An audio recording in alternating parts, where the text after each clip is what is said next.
అందరికీ హాయ్ అండి. ఈరోజు మార్నింగే ఫుల్ వీడియో చేస్తున్నాను. పోయిన మంగళవారం మేము ఆంజనేయ స్వామి గుడికి పోయింటిమి. మేము పిల్లలు మా ఆయన అందరం పోయింటిమి. ఇక్కడ ఆంజనేయ స్వామి నంద్యాలలో ఫేమస్ స్వామి. ఈడ నవనందుల్లో ఒక నంది ఈడ ఉన్నది గుడి. చుట్టూ గుడి అయితే చాలా పెద్దగా ఉంది.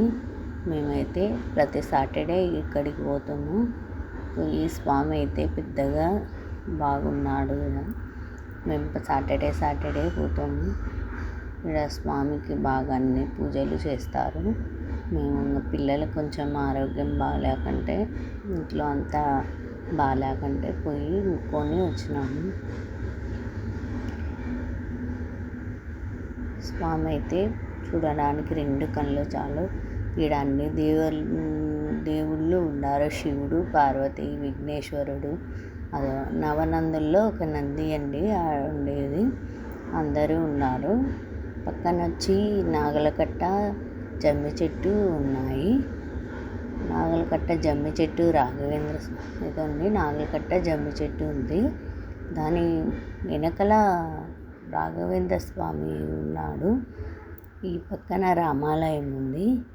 మేమైతే ఈ గుడికి పోతే అన్నీ చూసుకొని రావచ్చని నేను ఈ గుడికి పోతాను సాటర్డే. ఇదైతే రాఘవేంద్ర స్వామి గుడి క్లోజ్ ఎప్పుడు చేసే ఉంటారండి. వాళ్ళ పీఠాధిపతులు వచ్చి వాళ్ళు చేసుకొని పూజ పోతారు. ఎప్పుడు కటాంజనం అయితే వేసే ఉంటుంది. మా మామ అయితే కాలం చేసినాడని మేము గుడి లోపలికి పోలేదండి, బయట నుంచి మొక్కుకొని వచ్చినాము. ఈడ కొత్తగా గడ్ర స్తంభం పెట్టినారు రామాలయంలో, అందుకు అది వీడియో తీస్తున్నాను. ఇంతకుముందు లోపలే ఉన్నింది. ఆ ఉండి పెట్టిన ప్లేస్లో గడ్ర స్తంభం ఉంది రామాలయంలో. ఆ చక్కన తల్లి సీతారాములు అయితే ఇంత అందంగా ఉన్నారు. గుడి అయితే చాలా పెద్దదండి. ఆ గుడికి అయితే మేము ఖచ్చితంగా పోతాము. ఈ చుట్టూ పక్కన బావి ఉంది. ఆ బావి మాల వేసుకున్నాడు. ఆ బావిలో మునగసారి చౌడమ్మ పక్కనే చౌడమ్మ గుడి ఉంది.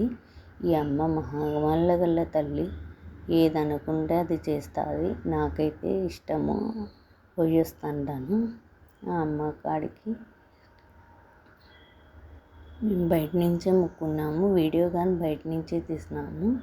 పూజారి అయితే మేము పోతేనే ఏమక్క బయటనే ఉండాలని. మా వీడియో నచ్చితే లైక్ చేయండి, షేర్ చేయండి, కామెంట్ చేయండి, సబ్స్క్రైబ్